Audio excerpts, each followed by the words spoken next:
ഒരു teacher student relationship ഒന്നല്ല. അപ്പൊ എനിക്ക് ഭയങ്കര ബാക്ക് സപ്പോർട്ട് ചാനലിലും ഒക്കെ തന്നത് അവരാണ്. ഇപ്പോഴും അവരാണ്, അന്നും അവരാണ് തുടങ്ങാനുള്ള ഒരു മോട്ടിവേഷൻ ഒക്കെ തന്നത്.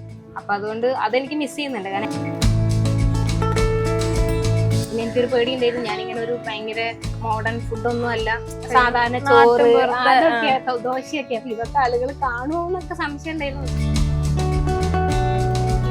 ആദ്യമൊക്കെ നമ്മൾ തനിയെ പോയിട്ട് കണ്ടുപിടിക്കും. ഓരോ ചിലപ്പോൾ ഞാൻ അങ്ങനെ സ്കൂട്ടറൊക്കെ എടുത്തിട്ട് തിരുവനന്തപുരം സിറ്റി കൂടെയും ഉൾപ്രദേശത്തെ കൂടെ. മലയാളിയെ സംബന്ധിച്ച് ചായക്കടകൾ എന്നൊക്കെ പറയുന്നത് നമുക്കൊരു വികാരം കൂടിയാണ്, ഒരു പഴമയുടെയും ഒക്കെ.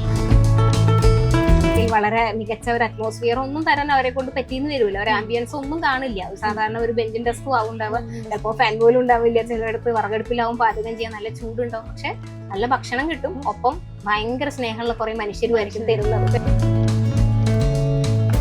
നമ്മള് യൂട്യൂബ് ചാനലിനകത്ത് ഒരു തരത്തിലുമുള്ള പ്രൊമോഷൻ ചെയ്യില്ല എന്ന് യൂട്യൂബ് ചാനൽ തുടങ്ങുമ്പോഴേ തീരുമാനിച്ചതാണ്. കാരണം 15ഓ 20ഓ ഒക്കെ ഊണുണ്ടാക്കണ അമ്മമാരോ വയസ്സായവരോ ഒക്കെയാണ്. നമുക്ക് അവിടെ പോയിട്ട് എങ്ങനെയാ ഭക്ഷണം പൈസ കൊടുക്കാണ്ട് കഴിക്കാൻ തോന്നുക? എല്ലാ ദിവസവും വരുന്ന കോളുകളാണ്. കാരണം അവർക്ക് അറിയില്ല, ഈ സോഷ്യൽ മീഡിയയുടെ ഒരു ഇൻഫ്ലുവൻസിനെ പറ്റിയിട്ടൊന്നും അവർക്ക് അറിയില്ല. സാമ്പത്തികമായി നല്ല ബുദ്ധിമുട്ടുണ്ട്, എന്തെങ്കിലും പറ്റുന്നവര് സഹായിക്കൂ എന്ന് പറഞ്ഞിട്ട് അവരുടെ ബാങ്ക് ഡീറ്റെയിൽസ് നമ്മൾ കൊടുക്കും. കട പുതുക്കി പണിത ആളുകളുണ്ട്, കുഞ്ഞുങ്ങളുടെ പഠിപ്പ് പാതി വഴിയിൽ നിന്ന് പോയിട്ടുള്ള ആളുകൾക്ക് ആ കോഴ്സ് കണ്ടിന്യൂ ചെയ്യാൻ പറ്റിയ. 1 കിലോ ബിരിയാണി അരി വെച്ച് ബിരിയാണി വെച്ചുകൊണ്ടിരുന്നതാണ് ആലപ്പുഴയിൽ ചേച്ചി. 3 ദിവസം കൂടുമ്പോൾ ചേച്ചി അപ്ഡേറ്റ് ചെയ്യുന്നോടെ 8 കിലോ അരിയായി, 9 കിലോ അരിയായി, ഇത്ര പൈസ അക്കൗണ്ടിൽ വന്നു, എന്റെ ഏകദേശം ജപ്തി വരെ എത്തി നിൽക്കുക, അതൊക്കെ ഏകദേശം പരിഹരിച്ചു. അപ്പൊ അതാണ് എനിക്ക് കിട്ടുന്ന റിസൾട്ട്. യൂട്യൂബ് റവന്യൂ എട്ടെന്ന് റിവീൽ ചെയ്യാൻ പറ്റും? യൂട്യൂബ് റവന്യൂ അങ്ങനെ 50 to 55 ഒക്കെയാണ്. പിന്നെ ഉള്ളൊരു കാര്യം എന്ന് പറയുന്നത്, ഇതിന് റെഗുലറായി വീഡിയോ ഇടാൻ പറ്റിയില്ലെങ്കിൽ നമ്മളൊരു ചാനൽ തുടങ്ങാതിരിക്കുന്നതാണ് നല്ലത്. ഇന്ന് വീഡിയോ ഇട്ടു, അടുത്ത വീഡിയോ അടുത്ത ആഴ്ച ഇടാന്ന് വിചാരിച്ചിട്ട് വരില്ല. ഇച്ചിരി പണി എടുക്കുന്ന പരിപാടിയാണ്. പക്ഷെ പുറമേ നിന്ന് ആൾക്കാർക്ക് നിനക്ക് ചുമ്മാ കറങ്ങി അടിച്ചാൽ പോരെ, ഫുഡ് കഴിച്ച് വീഡിയോ ഇട്ടാൽ പോരെ? അതെപ്പോഴും ഞാൻ കേൾക്കില്ല, പ്രത്യേകിച്ച് ഫേസ്ബുക്കിനകത്ത് വരുന്ന ഒരു ഞാനതുകൊണ്ടല്ല, എനിക്ക് വളരെ ഭീകരമായിട്ടുള്ളൊരു റാഗിങ് നേരിട്ടതിന്റെ ഭാഗമായിട്ട് സാരി മേടിച്ചു കൊടുത്താണ്. അപ്പൊ ഞാൻ വിചാരിച്ചു എവിടെയെങ്കിലും ഇരുന്ന് അവനത് കാണുന്നുണ്ടെങ്കിൽ എനിക്ക് ഇൻസ്റ്റയിൽ മെസ്സേജ് അയക്കോ. ഇപ്പോഴും ഞാൻ പറയുന്നത് എവിടെയെങ്കിലും എനിക്ക് അറിഞ്ഞുകൂടാ. നിങ്ങൾ പഠിപ്പിക്കുന്ന പിള്ളേരോടൊക്കെ പറയും, നമ്മളല്ല തെറ്റ് ചെയ്യുന്നത്. എപ്പോഴും നമ്മൾ ചിന്തിക്കേണ്ടത്, നമ്മൾ ഒരാൾ കയറി പിടിച്ചാൽ നമ്മളല്ല തെറ്റ് ചെയ്യുന്നത്, അയാളാണ് തെറ്റ് ചെയ്യുന്നത്. എന്തും പറയാനുള്ള ഒരു സ്പേസ് ഉണ്ടാക്കി കൊടുക്കുക. അത് പ്രണയമായിക്കോട്ടെ, എന്ത് ഈ ലോകത്ത് നടക്കുന്ന എന്തിനേയും പറ്റി പറയാനുള്ള ഒരു സ്പേസ് പേരൻസ് ഉണ്ടാക്കി കൊടുക്കുക. അങ്ങനെയൊക്കെ വളർന്നു വന്ന കുട്ടിക്ക് പ്രതികരിക്കാനുള്ള ശേഷിയുണ്ടാവും. ഹായ്, ഞാൻ അശ്വതി. മാറ്റിനിയിലെ പുതിയ എപ്പിസോഡിൽ എല്ലാവർക്കും സ്വാഗതം. ഇന്ന് എന്നോടൊപ്പം ഉള്ളത് ഒരു ഫുഡ് ബ്ലോഗർ ആണ്, പിന്നെ ഒരു പ്രൊഫസറാണ്, അതും സംസ്കൃതത്തിന്റെ ഒരു പ്രൊഫസറാണ്, പിന്നെ ഒരു ഡാൻസറും കൂടിയാണ്. അപ്പൊ നമുക്ക് വെൽക്കം ചെയ്യാം ഡോക്ടർ സൗമ്യ. നമസ്കാരം. എന്തൊക്കെയുണ്ട് വിശേഷങ്ങൾ? സുഖമായിട്ട് പോകണം. ഫുഡ് ബ്ലോഗാണ് മെയിൻ. അതെ. ഇന്ന് എത്ര ഫുഡ് ബ്ലോഗ് ചെയ്തു, എത്ര ഫുഡ് കഴിച്ചു? 1-2 ചെയ്തിട്ടുള്ളൂ. ഒരു വ്ലോഗ് ഇന്ന് കഴിഞ്ഞു. 1-2 മാക്സിമം അത്രയൊക്കെ ഉള്ളൂ ഒരു ദിവസം. ഡെയിലി അപ്പൊ ചെയ്യും? ഡെയിലി ചെയ്യും. അപ്പം ഒരു സംസ്കൃതം പ്രൊഫസറും കൂടെ ഇല്ലേ, അപ്പൊ ഇത് രണ്ടും കൂടെ എങ്ങനെ മാനേജ് ചെയ്യുന്നു? സംസ്കൃതം ഞാൻ 10 വർഷം യൂണിവേഴ്സിറ്റിയിൽ പഠിപ്പിച്ചുകൊണ്ടിരുന്നു. അത് കഴിഞ്ഞ് അതിനകത്തും തൽക്കാലം ഒരു ബ്രേക്ക് എടുത്തിട്ടാണ് ചാനൽ തുടങ്ങിയത്. ഇപ്പൊ ക്യാമ്പസിൽ പോകുന്നില്ല, ഫുൾ ടൈം ആയിട്ട് ചാനലിന്റെ കാര്യങ്ങളുമായിട്ട് നടക്കുക. ക്യാമ്പസിൽ പോകുന്നില്ല, ഇതാണ് കുറച്ച് ബെറ്റർ. 2 വർഷമായിട്ട് ചാനലിലാണ്. ചാനലിന് വേണ്ടി മാത്രമാണ് ഇപ്പൊ നിൽക്കുന്നത്, ക്യാമ്പസിലേക്ക് പോയിട്ടില്ല. ക്യാമ്പസ് മിസ് ചെയ്യുന്നില്ലേ അപ്പൊ ആ ഒരു കോളേജ് ലൈഫ്? ഉറപ്പായിട്ടും. കാരണം നമുക്ക് ഞങ്ങൾ യൂണിവേഴ്സിറ്റി ക്യാമ്പസ് ആയിരുന്നു. അപ്പൊ ആ സമയത്ത് എന്ന് വെച്ചാൽ ഇങ്ങനെ പഴയ ഒരു മെത്തേഡിലൊന്നും അല്ലല്ലോ. ഇപ്പോഴത്തെ ക്യാമ്പസിൽ നമ്മള് കുട്ടികളും പിള്ളേര് ടീച്ചർ എന്നൊക്കെ പറഞ്ഞാല് ആകെ ഒരു ബന്ധമാണ്, ഒരു ടീച്ചർ സ്റ്റുഡന്റ് റിലേഷൻഷിപ്പ് ഒന്നല്ല. അപ്പൊ എനിക്ക് ഭയങ്കര ബാക്ക് സപ്പോർട്ട് ചാനലിലും ഒക്കെ തന്നത് അവരാണ്. ഇപ്പോഴും അവരാണ്, അന്നും അവരാണ് തുടങ്ങാനുള്ള ഒരു മോട്ടിവേഷൻ ഒക്കെ തന്നത്. അപ്പൊ അതുകൊണ്ട് അതെനിക്ക് മിസ് ചെയ്യുന്നുണ്ട്. കാരണം എന്റെ എല്ലാം ഞാൻ ഷെയർ ചെയ്യുന്ന സ്പേസ് ആണ് എന്റെ ക്ലാസ് റൂമുകൾ. എന്റെ കുട്ടികൾക്ക് അവർക്കറിയാത്തൊന്നും എനിക്കില്ല. അങ്ങനെ ഒരു റിലേഷൻഷിപ്പ് ആയിരുന്നു. അപ്പൊ അത് ഭയങ്കരമായിട്ട് മിസ് ചെയ്യുന്നുണ്ട്. പിന്നെ നമുക്ക് ചിലത് മിസ് ചെയ്യുമ്പോഴാണല്ലോ വേറെ ചിലത് അച്ചീവ് ചെയ്യാം. അപ്പൊ എങ്ങനെയാണ് ഈ ഒരു ഫുഡ് ബ്ലോഗിലേക്ക് വന്നത്? കാരണം ഒരു കോളേജ് പ്രൊഫസർ ആണ്, എല്ലാവരും ആഗ്രഹിക്കുന്ന ഒരു പൊസിഷനാണ് അത് വിട്ടിട്ട് ഈ ഒരു ഫീൽഡിലേക്ക് വരാനുള്ള റീസൺ എന്തായിരുന്നു? ഞാൻ കോവിഡ് സമയത്താണ് ഇങ്ങനെ ഒരു ചിന്ത മനസ്സിലോട്ട് വരുന്നത്. എന്ന് വെച്ചാല് ആ സമയത്ത് ക്യാമ്പസ് വല്ലാതെ മിസ് ചെയ്യുന്നുണ്ട്. നമുക്ക് ഓൺലൈൻ ക്ലാസ്, അപ്പൊ നിങ്ങളൊക്കെ ഓൺലൈൻ പഠിച്ചവർക്ക് അറിയാൻ പറ്റും. ടീച്ചർ അവിടെ ഇങ്ങനെ ഇരുന്ന് പറയും, നിങ്ങൾ ഇപ്പുറത്ത് ക്യാമറ ഓഫ് ചെയ്ത് നെറ്റില്ല എന്നൊക്കെ പറഞ്ഞു. എന്താണെന്ന് അറിയില്ല, നമ്മളൊരു കമ്മ്യൂണിക്കേഷൻ നടക്കുന്നില്ല. അപ്പൊ ഞാൻ നേരത്തെ പറഞ്ഞ പോലെ ഭയങ്കര ഫ്രണ്ട്ലി ആയിട്ടുള്ള ഒരു ക്യാമ്പസ് അന്തരീക്ഷത്തിനകത്ത് എനിക്ക് ഇതങ്ങ് ഒട്ടും അങ്ങോട്ട് ഉൾക്കൊള്ളാൻ പറ്റുന്നില്ല. ക്ലാസ്സുകൾ എടുക്കുന്നുണ്ടെങ്കിലും ഭയങ്കര സാറ്റിസ്ഫൈഡ് ആവുന്നില്ല. പിന്നെ ഒരുപാട് സമയം നമുക്ക് ബാക്കിയാ. മറ്റേത് രാവിലെ നമ്മൾ ക്യാമ്പസിൽ പോകുന്നു, വേറെ പല ആക്ടിവിറ്റീസിലും നമ്മൾ മുഴുവൻ ക്യാമ്പസിൽ എന്ന് വെച്ചാൽ ഞാൻ NSSന്റെ പ്രോഗ്രാം ഓഫീസറായിരുന്നു. ഇഷ്ടംമാതിരി കാര്യങ്ങളുണ്ട് ചെയ്യാൻ, പഠിപ്പിക്കൽ മാത്രമല്ല. അപ്പൊ അതൊന്നൊക്കെ മാറിയിട്ട് വെറുതെ വീട്ടിലിരിക്കുന്നു. അപ്പൊ എനിക്കിങ്ങനെ എന്തെങ്കിലും ഇനിയും ഇതുപോലെയൊക്കെയുള്ള സിറ്റുവേഷൻസ് വരും. ചിലപ്പോൾ കോവിഡ് ഇതുകൊണ്ട് പോകുന്നു, അല്ലെങ്കിൽ ഇതൊന്നും മാറുമെന്നും നമുക്കൊരു ഹോപ്പും ഇല്ലാതിരിക്കുന്ന സമയം. അപ്പൊ ഇതുപോലെയൊക്കെ വന്നാൽ നമ്മൾ എന്ത് ചെയ്യും? നമുക്ക് വേറെ എന്തെങ്കിലും ചെയ്യാൻ പറ്റുമോ? വേറെ എന്തെങ്കിലും മേഖലയ്ക്കകത്ത് എന്തെങ്കിലും ഇടപെടൽ നടത്താൻ പറ്റുമോ എന്നൊക്കെ ഇങ്ങനെ ഇഷ്ടംമാതിരി സമയമാണല്ലോ ചിന്തിക്കാൻ. ഇങ്ങനെ ചിന്തിച്ച് അപ്പൊ വിചാരിച്ചു എനിക്കൊരു ചാനൽ തുടങ്ങണം. പക്ഷെ കുക്കിംഗ് ആണ് ആദ്യം ഉദ്ദേശിക്കുന്നത്, ഒരു കുക്കിംഗ് ചാനൽ. അത്യാവശ്യം തെറ്റില്ലാതെ കുക്ക് ചെയ്യും. അപ്പൊ അതുകൊണ്ട് അങ്ങനെ വിചാരിച്ചു. പക്ഷെ എനിക്ക് പിന്നെ മനസ്സിലായി അതിനകത്ത് വലിയൊരു ഒരുപാട് കുക്കിംഗ് ചാനൽ ഉണ്ട്. നമുക്കിപ്പോ ഒന്നും എന്റേതായിട്ടൊന്നും കോൺട്രിബ്യൂട്ട് ചെയ്യാനൊന്നുമില്ല. ഇവിടെ ഇല്ലാത്ത റെസിപ്പി ഒന്നും ഇല്ല. നമുക്ക് ഇനി അതിന്റെ ആവശ്യമില്ല. പിന്നെയാണ് അത് പതുക്കെ ഇങ്ങനെയല്ല, നമുക്ക് ഒരു ട്രാവൽ വ്ലോഗ് അല്ലെങ്കിൽ ഫുഡ് വ്ലോഗ് എന്നുള്ള നൽകിയത്. ഫസ്റ്റ് ട്രാവലാണ് ചെയ്യണത്. വാഗമണ്ണും കുറെ സ്ഥലങ്ങളൊക്കെ നമ്മളിങ്ങനെ ഷൂട്ട് ചെയ്തിട്ട് ഒന്ന് ഡിസ്ക്രൈബ് ചെയ്ത് പറഞ്ഞു കൊടുക്കും. പക്ഷെ പിന്നെ അവിടെയും ഞാൻ സാറ്റിസ്ഫൈ അല്ല. അപ്പോഴുള്ള പ്രശ്നം വെച്ചാൽ ഇതൊക്കെ എന്തോരം ആളുകൾക്ക് അറിയാം, ഞാനിത് പറഞ്ഞു കൊടുക്കേണ്ട കാര്യമില്ല. അപ്പൊ ആളുകൾക്ക്, പബ്ലിക്കിന് അധികം അറിയാത്ത ഒരു കാര്യം പറയണം. അതുകൊണ്ട് പബ്ലിക്കിന് ഒരു ഗുണം ഉണ്ടാവണം, വേറെ ഒരാൾക്കും കൂടി ഒരു പ്രയോജനം ഉണ്ടെങ്കിൽ. അങ്ങനെയാണ് നമ്മൾ ഈ കൊച്ചു കടകൾ അന്വേഷിച്ചു പോകുന്നത്. അപ്പൊ അതിന്റെ റിസൾട്ട് എന്ന് പറയുന്നത്, ആ കട ഒരു പക്ഷെ 50-60 വർഷം എത്തിയിട്ടുണ്ടാവും. അവരൊന്നും ഒരു ലൈം ലൈറ്റിലേക്കും ആരും വന്നിട്ടുമില്ല, കണ്ടിട്ടുമില്ല. അവർക്ക് ഇത് അറിയുകയില്ല, സോഷ്യൽ മീഡിയ അറിയില്ല. അപ്പൊ അവര് മുന്നിലേക്ക് വരുന്നുണ്ട്. ഒപ്പം ഇത്രയും കാലമായിട്ട് ആ കട അറിയാത്ത ഒരുപാട് മനുഷ്യർ ആ കടയെ അന്വേഷിച്ച് ചെല്ലുന്നുണ്ട്. അപ്പൊ രണ്ട് റിസൾട്ട് അവിടെ സംഭവിക്കുന്നുണ്ട്. അങ്ങനെയാണ് ഈ ഒരു ഫീൽഡിലേക്ക് വന്നത്. സക്സസ് ആവോന്നൊന്നും അറിയില്ല, കാരണം സക്സസ് ആയല്ലേ. അല്ല, അന്നിപ്പോ നമുക്ക് അങ്ങനെ ഒരു ഹോപ്പൊന്നുമില്ല. ചുമ്മാ ഒരു രസം, നമുക്ക് നോക്കാം, അത്രയേ ഉള്ളൂ. അന്ന് ക്യാമ്പസിൽ ഞാൻ പോകുന്നുണ്ട്. അതായത് ക്യാമ്പസിൽ പോവും, ശനി ഞായർ മാത്രമേ ഷൂട്ട് ചെയ്യാൻ ചെയ്തുകൊണ്ടിരുന്ന ഒരു സമയമുണ്ട്. അപ്പൊ ഒരു 6 മാസം കൊണ്ട് എനിക്ക് മനസ്സിലായി ഇത് സക്സസ്ഫുൾ ആയിട്ടാണ് പോണത്. പരിപാടി കൊള്ളാം, അത് ഏറ്റെടുക്കുന്നുണ്ട്, ജനങ്ങളിലേക്ക് എത്തുന്നുണ്ട്. പിന്നെ എനിക്കൊരു പേടി ഉണ്ടായിരുന്നു, ഞാനിങ്ങനെ ഒരു ഭയങ്കര മോഡേൺ ഫുഡൊന്നും അല്ല, സാധാരണ ചോറ് അതൊക്കെ ദോശയൊക്കെ. അപ്പൊ ഇതൊക്കെ ആളുകൾ കാണുമോ എന്നൊക്കെ സംശയം ഉണ്ടായിരുന്നു. പക്ഷെ ഇതൊക്കെ ആളുകൾ കാണും. അപ്പം സൗമ്യക്ക് ഏറ്റവും കൂടുതൽ ഡിഫറെന്റ് ആയിട്ട് തോന്നിയ അക്കൗണ്ടിലെന്ന് വെച്ചാൽ ഈ കുഞ്ഞു കുഞ്ഞു കടകൾ. ഞാൻ നോക്കിയ സമയത്ത് ഞാൻ വിചാരിച്ചു, ഇത്രയും നല്ല കടകൾ, നാട്ടുമ്പുറത്തുള്ള ഫുഡ് കിട്ടുന്ന ഷോപ്പുണ്ട്, ഇതൊക്കെ എങ്ങനെ തപ്പിയെടുക്കുന്നത്? ഓൺലൈനിലാണോ അല്ലെങ്കിൽ അതിന് പറഞ്ഞു തരുന്നതാണോ? ആദ്യമൊക്കെ നമ്മൾ തനിയെ പോയിട്ട് കണ്ടുപിടിക്കും. ചിലപ്പോൾ ഞാൻ അങ്ങനെ സ്കൂട്ടറൊക്കെ എടുത്തിട്ട് തിരുവനന്തപുരം സിറ്റി കൂടെയും ഉൾപ്രദേശത്തെ കൂടെ ഒക്കെ യാത്ര ചെയ്യും, വെറുതെ ട്രാവൽ ചെയ്യും. അപ്പൊ അങ്ങനെ കണ്ടുപിടിക്കും. പക്ഷെ ഇപ്പൊ അതില്ല. ആദ്യത്തെ ഒരു വർഷം വരെ ഉള്ളൂ അത് ആ ഒരു സ്ട്രഗിളിങ്. അത് കഴിഞ്ഞപ്പോൾ ഇപ്പൊ മെയിലായിട്ടും വാട്സപ്പ് മെസ്സേജ് ആയിട്ട് ഇൻസ്റ്റാഗ്രാം വഴിയൊക്കെ ഒരുപാട് നമുക്ക് പെൻഡിങ്ങിൽ ഇങ്ങനെ കിടക്കുകയാണ്. ചിലത് അവർ സ്വന്തമായിട്ടായിരിക്കും. ഇപ്പൊ എന്റെ അപ്പൂപ്പന് ഒരു കടയുണ്ട്. ഇപ്പൊ ലാസ്റ്റ് ചെയ്ത ഒരു കട പൊന്മുടി ഭാഗത്തേക്ക് 35 വർഷമായിട്ട് എന്റെ അപ്പൂപ്പന്റെ കടയാണ്. ചേച്ചി ഒരു വീഡിയോ ചെയ്യും. അവർക്ക് എന്ന് വെച്ചാൽ കച്ചവടം കിട്ടലല്ല പലരുടെ ഉദ്ദേശം. കാരണം ഇതൊക്കെ ഇവരോട് കൂടി നിന്നു പോകും, ഈ അപ്പൂപ്പന്റെ കട. അല്ലെങ്കിൽ ഒരു പക്ഷെ അപ്പൊ എവിടെയും കാണാൻ വേണ്ടി ഒരു ഡോക്യുമെന്റേഷൻ, ആ സാധനം ഞാൻ ഉദ്ദേശിക്കുന്നുണ്ട്. കാരണം ഈ കടകളൊക്കെ 60-ഉം 70-ഉം, ഇനിയാന്ന് ചെയ്ത കട 150 വർഷം. അപ്പൊ 3-4 തലമുറ കൈമാറി വന്ന ഒരു സാധനം ഇല്ലാണ്ടായി പോവാണ് ഇനി. അപ്പൊ അവരോട് ഞാൻ ചോദിക്കും, ഇനി ആരെങ്കിലും ഈ തലമുറയിൽ ഏറ്റെടുക്കാൻ? ഇല്ല, മക്കൾക്ക് ആർക്കും അതിനോട് താല്പര്യമില്ല. അപ്പൊ ഇവരോട് കൂടി അവസാനിക്കും. ഒരു 10-ഓ 15-ഓ 20-ഓ ഒക്കെ വർഷം കഴിയുമ്പോൾ കേരളത്തിൽ ഇതുപോലെയുള്ള ചില കടകൾ ഉണ്ടായിരുന്നു. മലയാളിയെ സംബന്ധിച്ച് ചായക്കടകൾ എന്നൊക്കെ പറയുന്നത് നമുക്കൊരു വികാരം കൂടിയാണ്, ഒരു പഴമയുടെയും ഒക്കെ. അപ്പോൾ അങ്ങനത്തെ ഇടങ്ങൾ ഇവിടെയൊക്കെ ഉണ്ടായിരുന്നു.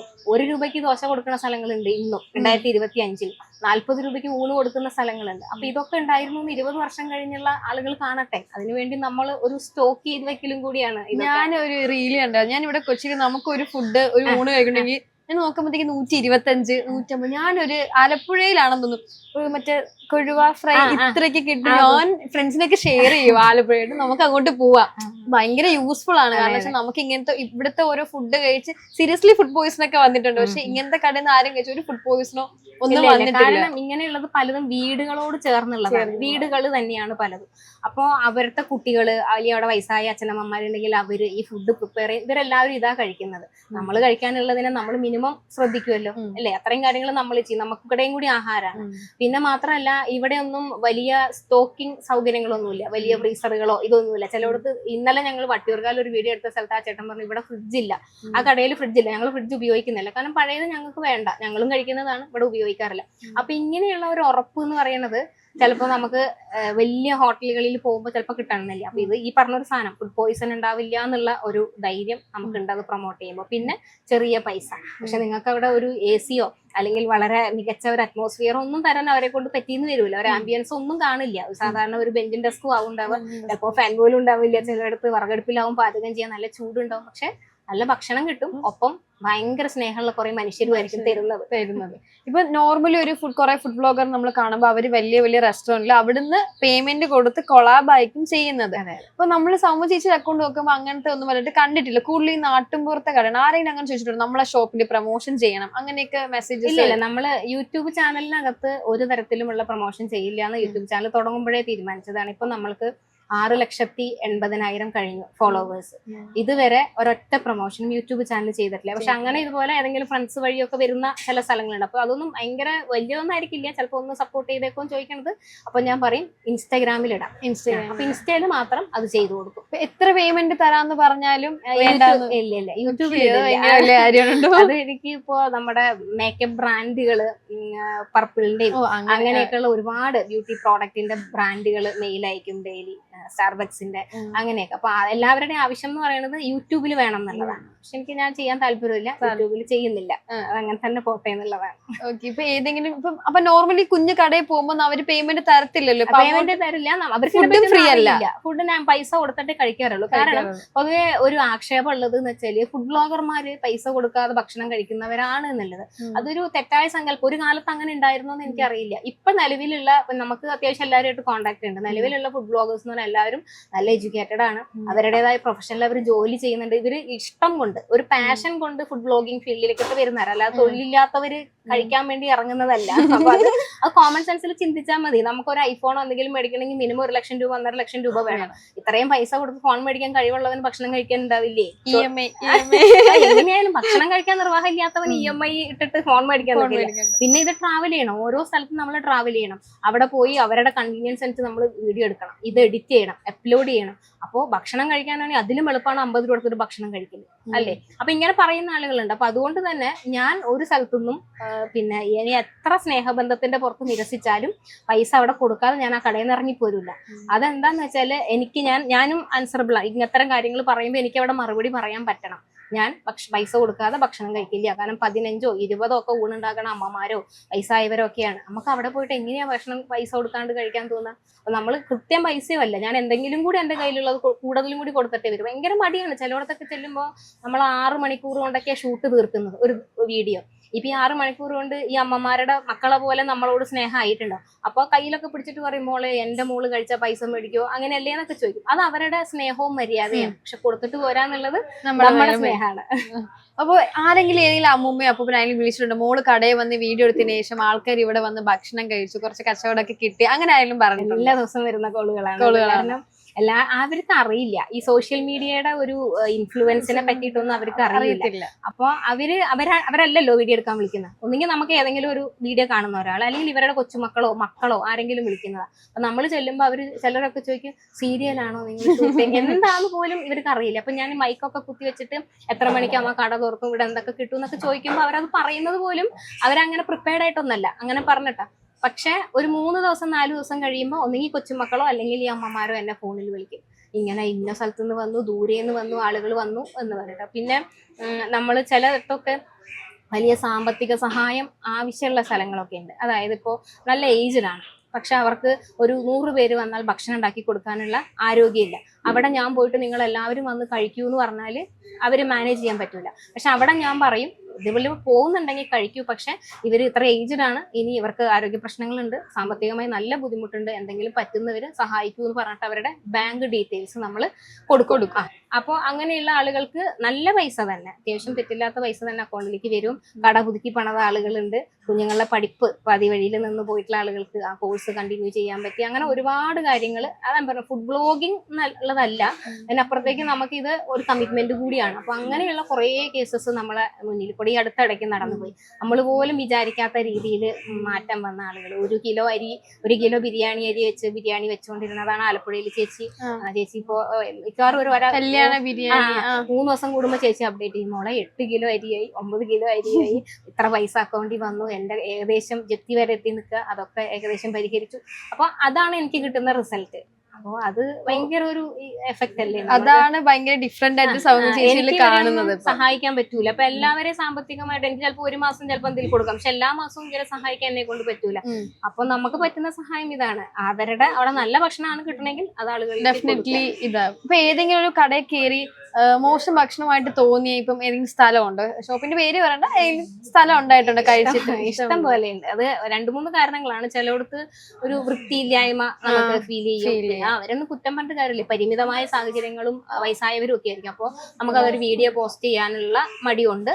വേണ്ടാന്ന് വെച്ച സ്ഥലങ്ങൾ വീഡിയോ എടുത്തിട്ട് പോസ്റ്റ് ചെയ്തിട്ടുണ്ട്, ഇഷ്ടം പോലെ ഡിലീറ്റ് ചെയ്യും. നമ്മൾ അതിന് മുമ്പേ തന്നെ അത് കംപ്ലീറ്റ് ചെയ്യൂല. വീഡിയോ ഷൂട്ട് തുടങ്ങുമ്പോഴേ നമുക്ക് ഏകദേശം മനസ്സിലാവും. അപ്പൊ നമ്മൾ പിന്നെ ചിലത് ഒറ്റയ്ക്ക് നടത്തുന്ന ഒരു സ്ഥലമായിരിക്കും, അവിടെ ഇപ്പൊ തന്നെ ആവശ്യത്തിന് റഷ് ഉണ്ടാവും. അപ്പൊ ഞാനൊരു വീഡിയോ കൂടി ഇട്ട് കൊടുത്താൽ അവർ വീണ്ടും പെടും, ഒരാളെ വെക്കാനൊന്നും അവരെ കൊണ്ട്. അപ്പൊ അങ്ങനെയുള്ള സ്ഥലങ്ങൾ അമ്മമാരോട് പറയുന്ന, നമ്മളെ വീഡിയോ ഇട്ടാൽ ഭയങ്കരമായിട്ട് ആള് വരും, അപ്പൊ അമ്മേനെ കൊണ്ട് പറ്റുമെന്ന് ചോദിക്കുമ്പോൾ ചിലർ പറയും മക്കളെ വീഡിയോ ഇടണ്ട. അങ്ങനെയൊക്കെയുള്ള സ്ഥലങ്ങൾ അവർ ഷൂട്ട് കംപ്ലീറ്റ് ചെയ്യൂല, ഇപ്പോഴന്നെ അത് കളഞ്ഞിട്ട് പോരും. അങ്ങനെ ഒരുപാട് അനുഭവങ്ങളും ഉണ്ട്. എവിടെയും ചോദിച്ചിട്ടുണ്ട് എന്തിനാ ഇപ്പൊ വീഡിയോ എടുക്കുന്നതൊക്കെ ചോദിച്ചിട്ടുണ്ടോ? അങ്ങനെയൊന്നും ചോദിച്ചിട്ടില്ല. ഞാൻ മിക്കവാറും സ്ഥലങ്ങളിൽ ഈ അയച്ചു തന്നവർ അവിടെ ഓൾറെഡി അവതരിപ്പിച്ചിട്ടുണ്ടാവും. ഇങ്ങനെ ഒരാൾ എന്റെ ഫോട്ടോ വീഡിയോ ഒക്കെ കാണിച്ചു കൊടുത്തിട്ടുണ്ടാവും. ഇങ്ങനെ ഒരാൾ വരും, ചേച്ചി വന്ന് ഒരു വീഡിയോ എടുക്കും, അപ്പൊ അമ്മയ്ക്ക് അത് ഗുണം ചെയ്യും. അവർ ഓൾറെഡി അത് അവർക്ക് അറിയാം. അങ്ങനെ തുടക്ക സമയത്തൊക്കെ ഉണ്ട്, തുടക്ക സമയത്തൊക്കെ വീഡിയോ കണ്ടെന്ന് ഇറക്കി വിട്ട സ്ഥലങ്ങളൊക്കെ ഉണ്ട്. ഇവിടെ വീഡിയോ ഒന്നും വേണ്ട നമ്മളൊരു തുടക്ക സമയത്ത് അതൊക്കെ അനുഭവിച്ചിട്ടുണ്ട്. ഓക്കെ, ഇപ്പം ചേച്ചിക്ക് ഒരു ഫാമിലി ഉണ്ട്, ഫാമിലിയെ പറ്റിയുള്ള ഡീറ്റെയിൽസ്. ഇപ്പം മക്കള് മോനാണ് ഒരാളുള്ളത്, മോന് 9ാം ക്ലാസ്സിലാണ്. 9ാം ക്ലാസ്സിൽ പഠിക്കുന്ന മോന്റെ അമ്മയാണ്, പഠിക്കുന്ന മോന്റെ അമ്മയാണ്. ഓക്കെ. പിന്നെ കെവിയിലാണ് പുള്ളി പഠിക്കണം. അച്ഛൻ, അമ്മ, ബ്രദർ എല്ലാവരും ഉണ്ട്. അപ്പൊ മോനൊക്കെ ഭയങ്കര സപ്പോർട്ടാണ്. മോന്റെ സ്കൂളിൽ ഫാൻസ് ഒക്കെ കാണുമല്ലോ? മോന്റെ സ്കൂളിൽ നമ്മള് ഈ പ്രോഗ്രസ് റിപ്പോർട്ട് ഒപ്പിടാൻ അങ്ങനത്തെ കാര്യത്തിനൊക്കെ സ്കൂളിൽ പോകുമ്പോഴാണല്ലോ അവരെന്നെ കാണാം. ബ്ലോഗറുടെ മോനാണ്. അത് ആദ്യം അല്ലല്ലോ, ഇത് പെട്ടെന്നുണ്ടായ ഒരു സംഗതിയല്ല. ആദ്യം അവർക്ക് എല്ലാവർക്കും ഞാനും ഒരു നോർമൽ. പക്ഷെ ഇപ്പൊ ഈ അടുത്തിടയ്ക്കാണല്ലോ നമ്മള് മീഡിയയിലൊക്കെ വന്നിങ്ങനെ, അപ്പൊ അവരെല്ലാരും ഭയങ്കര ഇഷ്ടമാണ്, ഓടി വരികയൊക്കെ ചെയ്യുന്നത്. മോൻ വരാറുണ്ടോ വീഡിയോ എടുക്കാനും? ആദ്യമൊക്കെ വരുമായിരുന്നു, പക്ഷെ അതിന് അത്ര താല്പര്യമൊന്നും ഉള്ള കൂട്ടത്തിലല്ല. ഈ ക്യാമറയെ ഫേസ് ചെയ്ത് സംസാരിക്കുന്നതും ഭക്ഷണം കഴിക്കുന്നതും ഒക്കെ ഭയങ്കര മടിയാണ്. അങ്ങനെ വീഡിയോയിൽ അങ്ങനെ വരാറില്ല. ഇപ്പൊ ഈ ഫുഡ് ബ്ലോഗറിന് മുമ്പ് ട്രാവലിന്റെ സംഭവം ഇടുമായിരുന്നു. അപ്പം ഞാനൊരു വീഡിയോ ഉണ്ട്, മധുര മീനാക്ഷി ടെമ്പിളില് പോകുന്ന കാര്യം. അതും ഇത്രയും റേറ്റ് കുറഞ്ഞ് നമുക്ക് ടിക്കറ്റ് എടുത്ത് ഒരു പെൺകുട്ടിക്ക് പോകാൻ പറ്റും എന്നൊരു ഇത് കാണിക്കുന്നു. ഒറ്റയ്ക്കൊക്കെ പോവല്ലേ ഇവിടേക്ക് നമ്മൾ തിങ്ക് ചെയ്തിട്ടുണ്ട്. അപ്പം ഫുൾ ഈ ട്രഡീഷണൽ വൈബിലോട്ടും കൂടുതൽ ചെയ്യുന്നുണ്ടല്ലോ, ഈ അമ്പലം, കുപ്പിവള, തട്ടുദോശ, ഇങ്ങനെ അമ്പലം പരിസരം. അത് എങ്ങനെയാന്ന് ആ ഒരു തോട്ട് ഒന്ന് ഫുഡ് ബ്ലോഗിന് മുമ്പ്? അത് ഫുഡ് ബ്ലോഗിന് മുമ്പല്ല, ഇതിപ്പോ ഞാൻ ഏറ്റവും റീസെന്റ് ആയിട്ട് ചെയ്ത അതിന് മുമ്പ് എന്ന് വെച്ചാൽ നമ്മൾ തുടക്കത്തിൽ ഞാൻ ഈ പറഞ്ഞ പോലെ ഫുഡ് തുടങ്ങുന്നതിന് മുമ്പേ ട്രാവൽ വ്ലോഗ്സ് ആണല്ലോ. അന്ന് രാമേശ്വരം, മധുര, തെങ്കാശി, നമ്മുടെ ഈ മഞ്ഞ മറ്റേ പൂക്കളൊക്കെ ഉണ്ടല്ലോ, സൂര്യകാന്തി, ഇതെല്ലാം വീഡിയോ ഏകദേശം എല്ലാം, മലരിക്കല, അമ്പൽപ്പാടം ഒക്കെ ചെയ്തിട്ടുണ്ട്. ആദ്യത്തെ ഒരു 10 വീഡിയോ എന്ന് പറയുന്നത് ട്രാവൽ മാത്രമാണ്. പക്ഷെ അത് ഗേൾസിന് ഭയങ്കര പ്രയോജനം. ഒറ്റയ്ക്ക് പോവാൻ പേടിയുള്ളവര്, അല്ലെങ്കിൽ ഇത് എങ്ങനെയാ പോവാണ്ട്, എത്ര റേറ്റിങ്ങിനൊക്കെ ഞാൻ നോക്കിയപ്പോ എത്ര രൂപ ടിക്കറ്റ്? 25 രൂപ ടിക്കറ്റിനുള്ളൂ. ആ ഒരു ടിക്കറ്റിന് അവിടേക്ക് എത്തി എന്ന് പറയുമ്പോൾ ഞാൻ ഇങ്ങനെ ഒറ്റയ്ക്കൊക്കെ പോകാൻ പറ്റും. ഞാൻ അതിന്റെ ഇനി ഒരു തുടർന്ന് ഇപ്പൊ ഒരു പരീക്ഷണ അടിസ്ഥാനത്തിലാണ് മധുര ചെയ്യുന്നത്. കാരണം 500 രൂപ ഉണ്ടെങ്കിൽ നമുക്ക് മധുര പോയിട്ട് തിരിച്ചു വരാം, നമുക്ക് വേറെ എക്സ്പെൻസ് ഒന്നുമില്ല. വേണമെങ്കിൽ രാവിലെ പോയിട്ട് തൊഴുത് വൈകുന്നേരത്തെ 6:45 ട്രെയിൻ, തിരുവനന്തപുരമാണേ, ദൂരേക്കുള്ളവർക്ക് പറ്റിയെന്ന് വരില്ല, ഞാൻ തിരുവനന്തപുരത്ത് മധുര പറയുന്നത്, എത്താനൊക്കെ പറ്റും. അപ്പൊ ഇതുപോലെ ഞാൻ വിചാരിക്കുന്നത് നമുക്ക് കുറച്ച് കുഞ്ഞു കുഞ്ഞു സ്ഥലങ്ങൾ, ഇപ്പൊ ഒരു ടെമ്പിൾ ഓറിയന്റഡ് ആയിട്ടൊന്നുമല്ല, അല്ലാതെ പെൺകുട്ടികൾക്ക് വേണമെങ്കിൽ ഒറ്റയ്ക്കോ അല്ലെങ്കിൽ ഫ്രണ്ട്സ് ആയിട്ടൊക്കെ പോകാൻ പറ്റുന്ന സ്ഥലങ്ങൾ, അതിന്റെ റേറ്റും കൂടി പറഞ്ഞ് അവിടുത്തെ താമസ സൗകര്യം കൂടി പറഞ്ഞ് അങ്ങനെ ചെയ്യാമെന്നൊക്കെ ഒരാഗ്രഹമുണ്ട്. പക്ഷെ നമുക്ക് ഈ ലോങ് ഒക്കെ പോകുമ്പോഴുള്ള ബുദ്ധിമുട്ടുകൊണ്ട് ഇങ്ങനെ നിൽക്കുകയാണ്, ചെയ്യണം എന്തായാലും. അപ്പൊ ഈ പ്രൊമോഷൻസ് അങ്ങനെ വലുതായിട്ട് എടുക്കാറില്ലല്ലോ. അപ്പൊ ഈ ട്രാവലിന്റെയും കാര്യങ്ങളുടെയും ഫുഡിന്റെ എക്സ്പെൻസ് ഒക്കെ എങ്ങനെ? റവന്യൂ യൂട്യൂബ് റവന്യൂ എത്ര റിവീൽ ചെയ്യാൻ പറ്റും? യൂട്യൂബ് റവന്യൂ അങ്ങനെ ഒരു കൃത്യമായിട്ടൊന്നും എനിക്കൊരു എല്ലാ മാസവും ഒന്നും കിട്ടിയിട്ടില്ല. എന്നാലും ഏറ്റവും കൂടുതൽ കിട്ടിയ എമൗണ്ട് ഏതായിരുന്നു? ഒരു എമൗണ്ട് 50 to 55 ഒക്കെയാണ്. 52,000. നാളെ യൂട്യൂബ് ജോലി വിട്ടു. അതൊക്കെ ആയിരിക്കും ഏറ്റവും കൂടുതൽ. ഏറ്റവും കൂടുതൽ കിട്ടിയാൽ എനിക്ക് ഓർമ്മയില്ല. ഇതാണ് കിട്ടുന്നത്. അതുകൊണ്ടാണ് ആ ജോബൊക്കെ വിട്ടത് പ്രൊഫസർ. നമുക്ക് പക്ഷെ അത്രയും എക്സ്പെൻസും ഉണ്ട്. ഇപ്പൊ നമ്മളെ കൂടെയുള്ള ക്യാമറ എഡിറ്റിംഗ് ഇവർക്കൊക്കെ നമ്മൾ സാലറി കൊടുത്തിട്ടാണ്. പിന്നെ ട്രാവൽ എക്സ്പെൻസ് ഉണ്ട്. നമുക്കിപ്പോ ഞാനിപ്പോ യൂണിവേഴ്സിറ്റിയിൽ പഠിപ്പിക്കാൻ പോവുകയാണെങ്കിൽ എന്റെ സാലറി എന്റെ മാത്രമാണ്, എനിക്ക് ആർക്കും ഡിവൈഡ് ചെയ്യണ്ട. അപ്പൊ അതിനെ വെച്ച് നോക്കുമ്പോ അത് തന്നെയാണ് ലാഭം. പക്ഷെ ഈ കിട്ടുന്ന ഒരു സാറ്റിസ്ഫാക്ഷൻ ഇപ്പൊ പോലും ഞാനിവിടെ ഇരിക്കുന്നത് യൂണിവേഴ്സിറ്റി അധ്യാപിക ആയതുകൊണ്ടല്ല. അപ്പൊ അതുപോലെ നമുക്ക് കിട്ടുന്ന എക്സ്പോഷർ, അങ്ങനെ ഒരുപാട് കാര്യങ്ങളുണ്ട് അതിനകത്ത്. ഇതിപ്പോ യൂട്യൂബ് തുടങ്ങാൻ നിൽക്കുന്ന ആൾക്കാരുണ്ട്, അവർക്ക് ഇതിനെ പറ്റി അറിയത്തില്ല. ഇത് എങ്ങനെയാണ് ഇതിന്റെ ഒരു പേയ്മെന്റ് മെത്തേഡ്? വാച്ചിങ് അവർ ആണോ അതോ നമ്മൾ ഇടുന്ന വീഡിയോസിന്റെ റീച്ച് ആണോ? അങ്ങനെ ഒത്തിരി ആൾക്കാർക്ക് വ്യൂസിനനുസരിച്ചിട്ടാണ്. നമ്മൾക്ക് ഒരു തെറ്റായ ധാരണയുണ്ട്, എനിക്ക് ഉൾപ്പെടെ. ഞാൻ വിചാരിച്ചിരുന്നു ഈ ലൈക്കും കമന്റും ഷെയറും ഒക്കെ ചെയ്യുന്നതനുസരിച്ചിട്ടാണ് നമ്മള്. പക്ഷെ അങ്ങനെയല്ല. നമ്മള് ലൈക്ക് എന്നുള്ളതല്ല, എത്ര വ്യൂ, ഇപ്പോ 20,000 30,000 എന്ന് പറയുന്ന വ്യൂ എത്രയാണോ അതിനനുസരിച്ചിട്ടാണ് പേയ്മെന്റ് കിട്ടുക. പിന്നെ ഉള്ളൊരു കാര്യം എന്ന് പറയുന്നത്, ഇതിന് റെഗുലറായി വീഡിയോ ഇടാൻ പറ്റിയില്ലെങ്കിൽ നമ്മളൊരു ചാനൽ തുടങ്ങാതിരിക്കുന്നതാണ് നല്ലത്. ഇന്ന് വീഡിയോ ഇട്ടു, അടുത്ത വീഡിയോ അടുത്ത ആഴ്ച ഇടാന്ന് വിചാരിച്ചിട്ട് തരില്ല. എനിക്ക് 365 ദിവസം കണ്ടന്റ് പോകുന്നുണ്ട് യൂട്യൂബിനകത്ത്. എന്റെ കണ്ടന്റ് 365 ദിവസം പോകുന്നുണ്ട്. പിന്നെ നമ്മൾ വല്ല എമർജൻസി സിറ്റുവേഷൻ, ഇവിടെ ഇപ്പൊ കേരളത്തിൽ ഇപ്പോൾ വയനാട് ഒരു ഇഷ്യൂ നടന്നു, അപ്പോഴേക്കും നമുക്ക് കണ്ടന്റ് ഇടാൻ അത് നമ്മളത് ഹോൾഡ് ചെയ്ത് വെക്കും. അങ്ങനെയല്ലാതെ നോർമൽ ഡേയ്സിലാണെങ്കിൽ ഈ ഒരു വർഷം 365 കണ്ടന്റ് ഞാൻ പോകുന്നുണ്ട്. അത്രയും കണ്ടന്റ് പോകുന്നെങ്കിൽ ഞാൻ അത്രയും പണി എടുക്കുകയും വേണം. ഇത് ഇച്ചിരി പണി എടുക്കുന്ന പരിപാടിയാണ്. പക്ഷെ പുറമേ നിന്ന് ആൾക്കാർക്ക് നിനക്ക് ചുമ്മാ കറങ്ങി അടിച്ചാൽ പോരെ, ഫുഡ് കഴിച്ച് വീഡിയോ ഇട്ടാൽ പോരെ? അതെപ്പോഴും ഞാൻ കേൾക്കില്ല. പ്രത്യേകിച്ച് ഫേസ്ബുക്കിനകത്ത് വരുന്ന ഒരു നിനക്ക് പണിയെടുത്ത് ജീവിച്ചിവിടെ. ആദ്യമൊക്കെ അങ്ങ് ഇപ്പൊ ഞാൻ വിചാരിക്കും ചിലതിനൊക്കെ ഞാൻ റിപ്ലൈ കൊടുക്കും. ഞാൻ ഇവരുടെ ബോധമില്ലായ്മയാണ് അവര് പറയുന്നത്. അപ്പൊ ഞാൻ പറയും, ഞാൻ പണിയെടുത്തുകൊണ്ടാണ് സുഹൃത്തെ താങ്കൾക്ക് ഇവിടെ കമന്റ് ഇടാൻ ഒരു സ്പേസ് ഉണ്ടായിരുന്നു, അല്ലെങ്കിൽ എവിടെ കൊണ്ടുപോയിട്ട് ഈ കമന്റ് ഇടായിരുന്നു ഞാൻ ചോദിക്കും. കാരണം നമ്മൾ ഒരു ദിവസം ഇന്നിപ്പോ രാവിലെ 4:45 വീട്ടിൽ നിന്ന് ഇറങ്ങിയതാണ്. അപ്പോൾ 4:45 ഇറങ്ങുന്നു, 9:45 ആകുമ്പോഴേക്കും എറണാകുളം എത്തുന്നു, 10 മണിക്ക് ഷൂട്ട് ചെയ്യുന്നു, 1:30 ആ ഷൂട്ട് കഴിഞ്ഞ് ഇറങ്ങിയിട്ടാണ് ഇന്നിപ്പോ ഞാൻ ഇവിടെ ഇരിക്കണം. ഇത് കഴിഞ്ഞാൽ വീണ്ടും ഞാൻ അടുത്ത ഷൂട്ട് ചെയ്യുന്ന സ്ഥലത്തേക്കാണ് പോകുന്നത്. ഒരു വീട്ടമ്മയും കൂടെയാണ്. അപ്പൊ ഇതെങ്ങനെ വീട്ടിലെ കാര്യങ്ങൾ ഇത്രയും മാനേജ് ചെയ്യണം, പുറത്തെ കാര്യങ്ങൾ മാനേജ് ചെയ്യണം, എഡിറ്റിങ്, പോസ്റ്റിങ്, അങ്ങനത്തെ നല്ല ബുദ്ധിമുട്ടാണ്. ഒരു സ്ത്രീയെ സംബന്ധിച്ച് നല്ല ബുദ്ധിമുട്ടുള്ളതാണ്. കാരണം എനിക്കിപ്പോ മോൻ ഇപ്പൊ 9th-ലായി, ഇനി അടുത്ത വർഷം 10th-ൽ. അപ്പൊ ഈ 2 വർഷം അവന്റെ കാര്യങ്ങൾ നന്നായി നമ്മളൊന്ന് ശ്രദ്ധിച്ചില്ലെങ്കിൽ പിള്ളേരുടെ കാര്യം അറിയാം, പ്രത്യേകിച്ച് ആൺപിള്ളേരാണ്. പഠിക്കണ്ട 10ാം ക്ലാസ് ആണ്. അതുകൊണ്ട് അവർക്ക് ഈ ഫോണും അങ്ങനത്തെ ഓരോ സാധനങ്ങൾ, അപ്പൊ അത് ശ്രദ്ധിക്കണം. പിന്നെ വീട്ടിലുള്ള അവരുടെ ഇപ്പൊ അമ്മ എന്റെ അടുത്തുണ്ട്, അപ്പൊ അമ്മയുടെ അടുത്ത് ആക്കിയിട്ടാണ് ഇപ്പൊ ഞാൻ ഇങ്ങനെ മാറുന്നത്. അല്ലെങ്കിൽ ഞാൻ തിരുവനന്തപുരം കൊല്ലം ഷൂട്ട് ചെയ്യണതിന്റെ പ്രധാന ഉദ്ദേശം അതാണ്. എനിക്ക് രാവിലെ പോയിട്ട് വൈകുന്നേരം ആകുമ്പോഴേക്കും വീട്ടിലേക്ക് തിരിച്ചെത്താം. എവിടെയാ കറക്റ്റ് വീട്? എന്റെ സ്വന്തം സ്ഥലം എറണാകുളം ജില്ലയിലാണ്. പക്ഷെ എല്ലാവരുടെയും തോട്ടെ കൊല്ലം, ട്രിവാൻഡ്രം, അവിടെ ആയതുകൊണ്ട് ഞാൻ മലയാറ്റൂർ എന്നാണ് എന്റെ നാടിന് പറയാ. അവിടെ ജനിച്ചതും വളർന്നതും എല്ലാം. പിന്നെ തിരുവനന്തപുരത്താണ് ഇപ്പോൾ ഒരു 10-15 വർഷമായിട്ട് നമ്മൾ തിരുവനന്തപുരത്ത് സെറ്റിൽഡ് ആണ്. അതുകൊണ്ടാണ് തിരുവനന്തപുരം കൊല്ലം. എനിക്ക് ആലപ്പുഴ വരെയാണെങ്കിൽ രാവിലെ പോയിട്ട് എനിക്ക് തിരിച്ച് വീട്ടിലേക്ക് ഒരു രാത്രി വരെയുമ്പോഴേക്കും വീഡിയോ കഴിഞ്ഞ് ചെല്ലാൻ പറ്റും. അതുകൊണ്ട് കൂടുതലും അങ്ങനെ എടുക്കും. ഈ ലോങ് ഒക്കെ പോകുമ്പോൾ നമുക്ക് ഈ പ്രശ്നം, ഈ വീട്ടിലെ പ്രശ്നങ്ങൾ നമുക്കത് മാനേജ് ചെയ്യാനുള്ള ബുദ്ധിമുട്ടൊക്കെ കൊണ്ട് ആളുകൾ ഇങ്ങനെ പറഞ്ഞുകൊണ്ടിരിക്കും, വടക്കോട്ട് വാ, കോഴിക്കോട് കവർ ചെയ്തു കുറച്ച്, പിന്നെ കാസർഗോഡ് വാന്നൊക്കെ. പക്ഷെ ഒരു ലേഡി എന്നുള്ള നിലയ്ക്ക് ഒരുപാട് പരിമിതികളുണ്ട്. നമുക്കത് ബുദ്ധിമുട്ടാണ്. ഒരാഴ്ചയൊക്കെ എനിക്ക് മാറി നിൽക്കാന്ന് പറയുന്നത് എന്നെ സംബന്ധിച്ച് ബുദ്ധിമുട്ടാണ്. അതുകൊണ്ടാണ് ഇവിടെ തന്നെ കിടന്ന് കറങ്ങുന്നത്. ഇപ്പൊ ഞാനൊക്കെ ചേച്ചിയുടെ വീഡിയോ ഫസ്റ്റ് കാണുമ്പോൾ ഫുഡ് നോക്കുന്നതിന് മുമ്പേ നോക്കുന്നത് ഡ്രസ്സും വളയും ഒക്കെയാണ്. എനിക്ക് തോന്നിക്കോളെ എവിടുന്നാ ഇത്രയും നല്ല കളക്ഷൻ സാരീസ്, അതിനനുസരിച്ച് മാച്ചിന് വളയൊക്കെ എവിടുന്നാ കിട്ടുന്നത്? ആദ്യമൊക്കെ ടീച്ചറല്ലേ, ഇപ്പൊ നമുക്ക് കോളേജിൽ പഠിപ്പിക്കുന്ന സമയത്ത് കൂടുതലും മിക്കവാറും ഞാൻ സാരി എടുത്തിട്ടാ പോകുന്നത്. എന്റെ ഡൗട്ട് വെക്കിട്ടെ, ഈ കുട്ടികളെ കാണിക്കാൻ ഭംഗിയായിട്ട് ഇരിക്കാൻ വേണ്ടിയാണ് ടീച്ചർമാർ സാരി എടുക്കുന്നത്. ക്ലാസ്സിൽ നമ്മൾ ബോറടിച്ചിരിക്കുമ്പോൾ ടീച്ചറിന് ഏത് കളർ സാരി ഇത് കൊള്ളാം അല്ലെങ്കിൽ ഡിസ്കസ് ചെയ്യാറുണ്ട് നമ്മള്.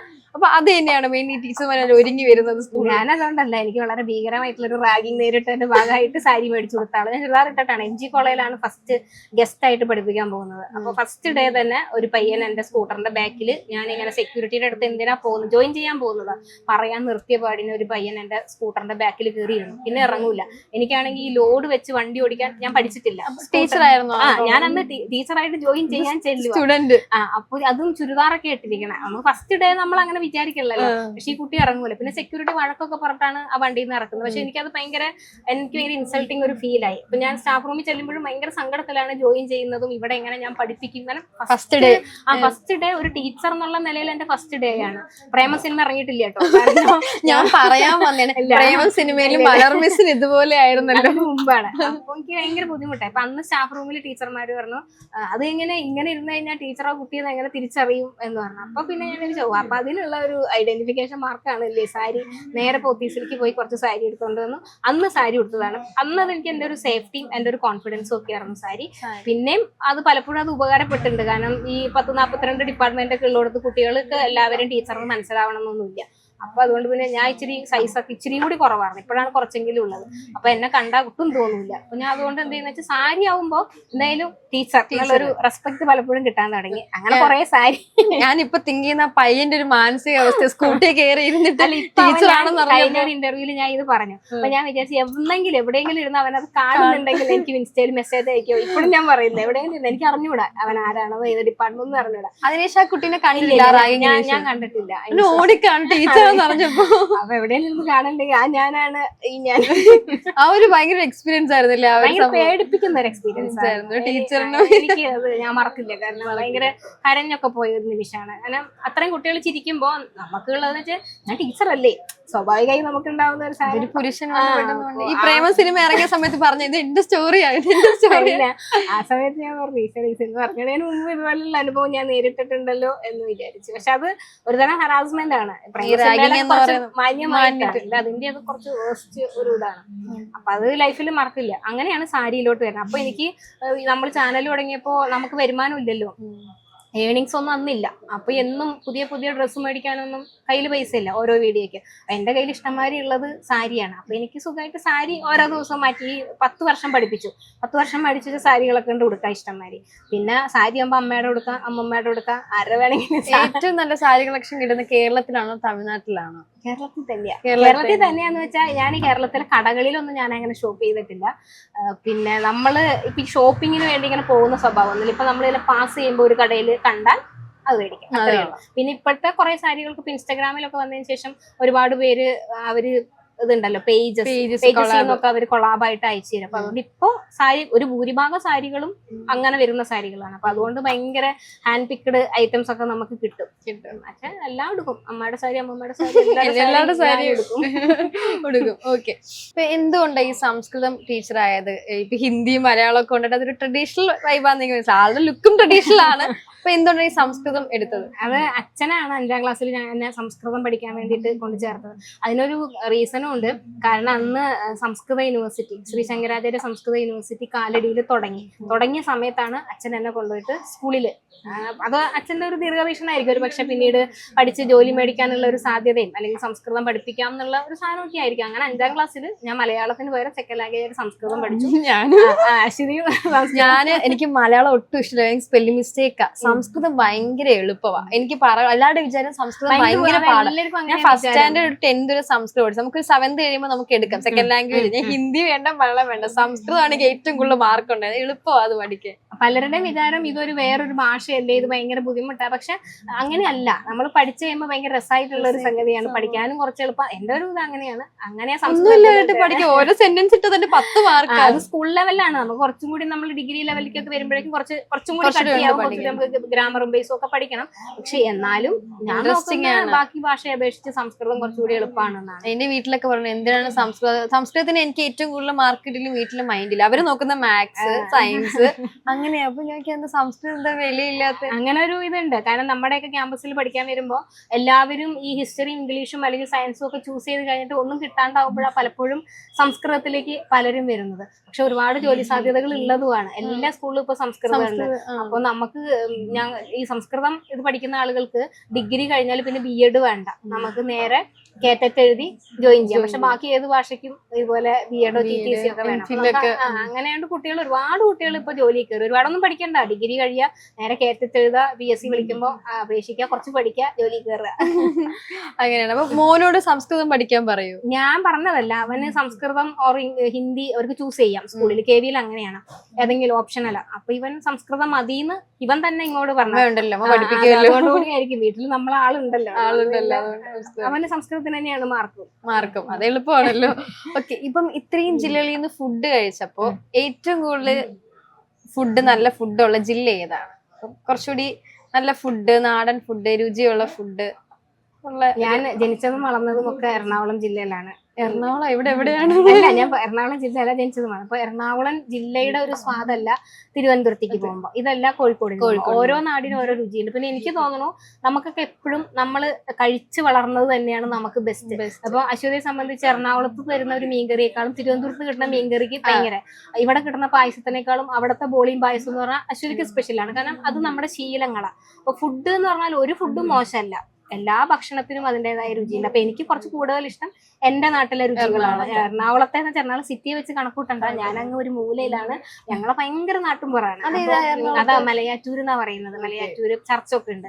അപ്പൊ ഞങ്ങളുടെ അവിടെ ഏറ്റവും നാടൻ രുചി. നമ്മുടെ അവിടെ ഒന്നും ഒരു അറിയപ്പെടുന്ന ഹോട്ടലോ ഒന്നുമില്ല. ഞങ്ങൾക്ക് അതൊക്കെ വേണമെങ്കിൽ അങ്കമാലിയിലോ പെരുമ്പാവൂരോ ഒക്കെ വരണം. അപ്പൊ അങ്ങനെ എറണാകുളത്ത് നാട്ടുംപുറത്ത് സ്ഥലമൊക്കെ ഉണ്ട്. എല്ലാവരുടെയും തൊട്ട് എറണാകുളം അത് എറണാകുളം സിറ്റി മാത്രമേ ആളുകൾ കാണുള്ളൂ. നമ്മളെല്ലാ നാട്ടിലും ഉള്ളതുപോലെ അതിനേക്കാൾ റിമോട്ട് ഏരിയ ഒക്കെ ഇതുണ്ട്. ഞങ്ങൾക്കൊക്കെ ഞങ്ങളെ വീടിന്റെ അവിടെ നിന്ന് ഒരു 3-4 കിലോമീറ്റർ കൂടി യാത്ര ചെയ്താൽ ഫോറസ്റ്റ് ഏരിയയായി. പിന്നെ നമുക്ക് ആനശല്യം ഉണ്ട്, പന്നി വരും, അങ്ങനെ ഒരുപാട് അങ്ങനെയൊക്കെ ഉള്ള സ്ഥലമാണ് എന്റെ വീട്, ഞാൻ ജനിച്ച് വളർന്ന സ്ഥലം. അപ്പൊ അവിടെയൊക്കെ ഉള്ള ഫുഡിന്റെ ആ രീതികളൊക്കെയാണ് എനിക്ക് ഇഷ്ടം. പിന്നെ തിരുവനന്തപുരത്ത് എത്തിയതിനു ശേഷം തിരുവനന്തപുരത്തെ രുചികൾ, ഈ പറഞ്ഞ പോലെ ബോളിയും പായസം, ആദ്യം അതൊന്നും ഇഷ്ടമല്ല. ഈ മുരിങ്ങാക്കോലിട്ട മീൻകറി അതൊന്നും ഇവിടെ കിട്ടൂലല്ലോ. തിരുവനന്തപുരത്താണ് അങ്ങനത്തെ മീൻകറി കിട്ടുക. അത് കറുത്ത കളറിൽ ഭയങ്കര ഇഷ്ടം. അതൊക്കെ അവിടെ മാത്രം കിട്ടുന്ന സാധനം. ഈ നാടൻ കോഴിയുടെ പെരട്ട്, തോരൻ, ഇങ്ങനെയൊക്കെ പറഞ്ഞു അതൊക്കെ ഭയങ്കര ടേസ്റ്റ്, ഭയങ്കര ഇഷ്ടമാണ്. അതൊന്നും ഞങ്ങളെ നാട്ടിൽ കിട്ടൂല. പിന്നെ കോഴിക്കോട് പോകുമ്പോ അവിടെ രാവിലെ തന്നെ ഈ നോൺ വെജ് വിഭവങ്ങളൊക്കെ കിട്ടും. അതൊന്നും നമ്മുടെ ഇവിടെ ഇല്ല. ഈ പൊറോട്ടന്റെ കൂടെ മീൻകറി, ഇതൊക്കെ ബീഫ് രാവിലെ തന്നെ. കോഴിക്കോട് ഫുള്ള് ബിരിയാണിയുടെ ഇതാണ്. അപ്പൊ ഓരോ ഇതിനും ഓരോ ഇതുണ്ട്. എനിക്ക് പിന്നെ എന്റെ ഒരു ഭക്ഷണ ഇഷ്ടം എന്ന് പറയുന്നത് ചോറ്, പുളിശ്ശേരി, മീൻ, അത് ഇപ്പൊ ദോശയാണെങ്കിൽ അത്, പുട്ടാണെങ്കിൽ അത്, ആ ഒരു തരം ഭക്ഷണമാണ്. അപ്പൊ ഈ ഇപ്പോഴത്തെ പിള്ളേരുടെ ഇഷ്ടങ്ങളുള്ള അറബിക്, ചൈനീസ് ഇതൊന്നും എനിക്ക് ഇഷ്ടമില്ല. എനിക്ക് നാടൻ ഫുഡ്, എനിക്ക് ഇഷ്ടമല്ല. കുക്ക് ചെയ്യാറുണ്ടോ? കുക്ക് ചെയ്യാറുണ്ട്. എല്ലാ പണിയും ഞാൻ തന്നെ പട്ടിയെ പോലെ കുക്ക് ചെയ്യാറുണ്ട്. അപ്പൊ പെട്ടെന്ന് എന്തെങ്കിലും ഒരു ഈസി റെസിപ്പി, ഇപ്പം നമ്മളൊക്കെ ഗേൾസ്, നമ്മളിപ്പോ ഒരു ഫ്ലാറ്റ് എടുത്ത് നിൽക്കുന്നത്, PG എടുത്ത് നിൽക്കുന്നവരും കൊച്ചിയിലുണ്ട്. ഇവർക്ക് കുക്കിംഗ് അറിയില്ല. പ്രത്യേകിച്ച് എനിക്ക് കുക്കിംഗ് അറിയത്തില്ല. പക്ഷെ പെട്ടെന്ന് നമുക്ക് ചോറിന്റെ കൂടെ വെക്കാൻ പറ്റിയ ഒരു ഈസി റെസിപ്പി എന്തെങ്കിലും പറയാൻ പറ്റും? ഒരു മിക്സി ഉണ്ടെങ്കിൽ ഏറ്റവും എളുപ്പത്തിൽ വെക്കാൻ പറ്റും. പുളിശ്ശേരിയാണ് ഏറ്റവും എളുപ്പത്തിൽ വെക്കാൻ പറ്റുക. വേറെ ഒന്നും ചെയ്യണ്ട. അതിനകത്ത് കുറച്ച് തേങ്ങ, കുറച്ച് ജീരകം, ഒരു വെളുത്തുള്ളി, ഒരു ചുവന്നുള്ളി, ഇത്ര ഇട്ടിട്ട് ആ തേങ്ങ ഒന്ന് അരച്ചെടുക്കുക. അരയ്ക്കുമ്പോൾ വെള്ളം ചേർക്കാൻ പാടില്ല. ഈ തൈര് ചേർത്തിട്ട് വേണം അരച്ചെടുക്കാൻ. നേരെ അടുപ്പിൽ ഒഴിക്കുക, ഒന്ന് ജസ്റ്റ് ചൂടാക്കുക, അവിടെ മാറ്റി വയ്ക്കുക, കുറച്ച് ഉപ്പിടുക, കടുക് താളിച്ചൊഴിക്കുക. സൂപ്പർ പുളിശ്ശേരി. ഇത്രേ ഉള്ളൂ. വേറെ എന്തോ സംഭവം ഞാൻ കേട്ടിട്ടുണ്ട്, ഈ ഉള്ളി എന്തോ മിക്സിയിലൊക്കെ എന്തോ ഉള്ളിയും വറ്റൽമുളകും, അത് ഇവിടത്തെ ഒരു സാധനമാണ്. ഉള്ളിയും വറ്റൽമുളകും പൊടി മിക്സിയിൽ നമ്മൾ ചതച്ചെടുത്തിട്ട് വെളിച്ചെണ്ണയിൽ അതിനെ മൂപ്പിച്ചെടുക്കും. ഒന്ന് മൂപ്പിച്ച് വരുന്ന സമയത്ത് ഇച്ചിരി ഉപ്പും കൂടെ ഇട്ടെടുത്ത് കഴിഞ്ഞാൽ നല്ല സൂപ്പർ ചമ്മന്തിയാണ്. അതൊക്കെ ഞാൻ പറഞ്ഞത് ഈ 2 മിനിറ്റിലും 3 മിനിറ്റിലും ഒക്കെ നടത്തുന്ന കാര്യങ്ങളാണ്. അതാണ് നമ്മൾ നോക്കുന്നത്. കാരണം നമുക്ക് കുക്കിങ്ങും നേരെ, പക്ഷെ കറി എന്തെങ്കിലും ഉണ്ടെങ്കിൽ നമ്മൾ എത്ര നാൾ പുറത്തുനിന്ന് ഫുഡ് കഴിക്കും, അങ്ങനത്തെ സംഭവം. അപ്പം ഈ ഫുഡ് കുക്കിങ്ങിന്റെ വ്ളോഗ് ചെയ്യാൻ തോന്നിയിട്ടുണ്ട് എപ്പോഴും? ചെയ്തിട്ടുണ്ട്, നമ്മുടെ പേജിലുണ്ട്. നമ്മുടെ പേജിൽ മറ്റേ ട്രാവൽ വ്ളോഗും അങ്ങനത്തെ കാര്യങ്ങൾ അല്ലാതെ തന്നെ ഞാൻ ഒരു വർഷം മുമ്പേ നമ്മുടെ നാട്ടിലൊക്കെ ഉള്ള ചില വിഭവങ്ങളുണ്ട്. അതായത് അത് ഞാൻ നാട്ടിൽ മാത്രമേ കണ്ടിട്ടുള്ളൂ. അത് കർക്കിടക മാസം ഒക്കെ ആകുമ്പോൾ ആടിനെ മരുന്ന് വെച്ച് കഴിക്കാന്ന് പറയും. ആട്ടിറച്ചി മരുന്നാക്കിയിട്ട് കഴിക്കുക. കുറെ മരുന്ന് പൊടികൾ ചേരും. അത് 16-18 ഐറ്റം എന്തോ മരുന്ന് ചേരും. അപ്പൊ അത് ഞാൻ വേറൊരു ജില്ലയിലും കണ്ടിട്ടില്ല. അപ്പൊ ഞാനും അമ്മയും കൂടെ അത് ഞങ്ങളുടെ വീടിന്റെ മുറ്റത്തിട്ട് ഈ സംഭവം കുക്ക് ചെയ്ത് അത് കാണിച്ചു കൊടുത്തു. അത് അന്ന് തന്നെ മില്യണൊക്കെ അടിച്ച വീഡിയോസ് ആണ്. കാരണം അത് ആർക്കും അറിയില്ല. ഒരുപാട് പേര് ഷെയർ ചെയ്തു. പിന്നെ പേഴ്സണലി ഒരുപാട് പേര് അതിന്റെ റെസിപ്പി ഒക്കെ ചോദിച്ചു. അപ്പൊ അങ്ങനത്തെ കുറെ സാധനം ഞങ്ങൾക്ക് ഇനിയും ഉണ്ട്, ഇതുപോലെയുള്ള കുറെ സാധനങ്ങൾ. അപ്പം നാട്ടിൽ പോയാലേ അതൊക്കെ നടക്കും. ഇപ്പൊ തിരുവനന്തപുരത്ത് താമസിക്കുന്നതോട് നമുക്ക് അതിനുള്ള ഷൂട്ട് ചെയ്യാനെന്നുള്ളൊരു സൗകര്യം. അപ്പൊ അത് കാരണം ഇപ്പം എവിടെ വരെ ട്രാവൽ ചെയ്തിട്ടുണ്ട്? ഇപ്പം ഏറ്റവും ദൂരം ട്രാവൽ ചെയ്തിട്ടുള്ളത് ഫുഡിന് വേണ്ടി ഒരു വ്ളോഗ് ചെന്നൈ ആയിരിക്കും. അപ്പൊ ഏറ്റവും കൂടുതൽ ഇപ്പം ട്രാവൽ ചെയ്തിട്ട് ചെന്നൈയാണ്. എപ്പോഴെങ്കിലും ഒരു ബാഡ് അനുഭവം ഉണ്ടായിട്ടുണ്ട്? ഇപ്പൊ ട്രാവൽ, ഇപ്പം വുമൺ ആണ്, നമുക്കിപ്പോ ഇത്രയും ട്രാവൽ ചെയ്യുന്ന ഫുഡ് വ്ളോഗിന്റെ കാര്യങ്ങൾ ചെയ്യുന്ന, എന്തെങ്കിലും ഒരു ബാഡ് സിറ്റുവേഷൻസോ ഒറ്റയ്ക്ക് ട്രാവൽ ചെയ്യുമ്പോൾ അങ്ങനെ എന്തെങ്കിലും ഉണ്ടായിട്ടുണ്ടോ? ഈ ഫുഡ് വ്ളോഗിങ്ങിന്റെ ഭാഗമായിട്ട് ട്രാവൽ ചെയ്തപ്പോഴൊന്നുമില്ല. കാരണം അപ്പോഴേക്കും നമ്മൾ കുറച്ച് ഒരു സേഫ് സോണിലായി. അതായത് നമുക്കിടെ കയ്യിൽ പൈസ ഉണ്ട്, നല്ല ടിക്കറ്റ് ബുക്ക് ചെയ്യാനുള്ള സൗകര്യങ്ങളൊക്കെ ഉണ്ട്. പക്ഷെ ഇതൊന്നും അല്ലാത്ത എൻ്റെ ഒരു സമയമുണ്ട്. ഞാൻ പഠിച്ചുകൊണ്ടിരിക്കുന്ന സമയത്തൊക്കെ ട്രെയിനിലൊക്കെ നിരന്തരം ഇതിന്റെയൊക്കെ മാക്സിമം നമ്മൾ ജനറൽ കമ്പാർട്ട്മെന്റ് ഒക്കെ എടുത്തിട്ടായിരിക്കും. ആ തരത്തിലുള്ള ഒരു ട്രോമ കുറെ കാലം ഉണ്ടായിരുന്നു. നമ്മളെ ബോഡിയിൽ കയറി പിടിക്കുക, ഉപദ്രവിക്കുക, അതൊക്കെ വല്ലാണ്ട് ഫേസ് ചെയ്തിട്ടുണ്ട്. തിരിച്ച് അടിച്ചിട്ടൊക്കെ ഉണ്ട്. പക്ഷെ നമുക്ക് അതിന്റെയൊക്കെ അവരെയൊന്നും അടിച്ചാൽ അവർക്ക് മറ്റേ പൂവിലൊരു കൊട്ട് കൊടുത്ത കാര്യമായിരിക്കും. കാരണം നല്ല ശക്തിയില്ല. നമ്മളടിച്ചാൽ നമ്മൾ ഭയങ്കര വല്ലാതെ പരിഭ്രമിക്കും ആ ഒരു സമയത്ത്. നമ്മളെ സ്ത്രീകളെ സംബന്ധിച്ച് ഞാൻ എൻ്റെ കൊച്ചുങ്ങൾ പഠിപ്പിക്കുന്ന പിള്ളേരോടൊക്കെ പറയും, നമ്മളല്ല തെറ്റ് ചെയ്തത്, എപ്പോഴും നമ്മൾ ചിന്തിക്കേണ്ടത് നമ്മൾ ഒരാൾ കയറി പിടിച്ചാൽ നമ്മളല്ല തെറ്റ് ചെയ്തത്, അയാളാണ് തെറ്റ് ചെയ്തത്, അയാളാണ് മോശം ചെയ്തത്, നിങ്ങളത്. പക്ഷെ നമ്മളെപ്പോഴും എന്ത് ചെയ്യും, നമ്മൾ പരിഭ്രമിക്കും, നമുക്കാണ് വെപ്രാളം വരിക, ചെയ്തവൻ സുഖമായിട്ട് ചെയ്തിട്ട് പോകും, എന്നിട്ട് നമ്മളെ ഇത് ദിവസങ്ങളോളം ഇത് അലട്ടും.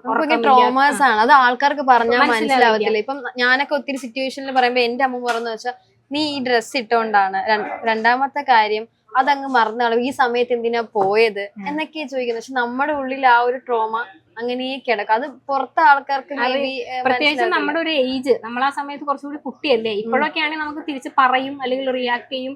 നമുക്ക് ഒരുപാട് മാധ്യമങ്ങള്, നിയമ സംവിധാനങ്ങളൊക്കെ ഉണ്ട്. അപ്പൊ നമ്മുടെയൊക്കെ ആ ചെറുപ്പ കാലഘട്ടത്തിൽ നമുക്ക് ഇതൊന്നും ആരോട് പറയണം, ഇനി വീട്ടിൽ പോയി പറഞ്ഞാലോ അതൊക്കെ അങ്ങനെയാണ്, നീ ആ സമയത്ത് പോകണ്ട, ഈ പറഞ്ഞതൊക്കെ തന്നെയായിരിക്കും. ഇല മുള്ളില് വീണാലും മുള്ളലയില് ഇതൊക്കെ കേൾക്കുമ്പോ നമുക്ക് നമുക്ക് വീട്ടിൽ പറയാൻ തോന്നൂല.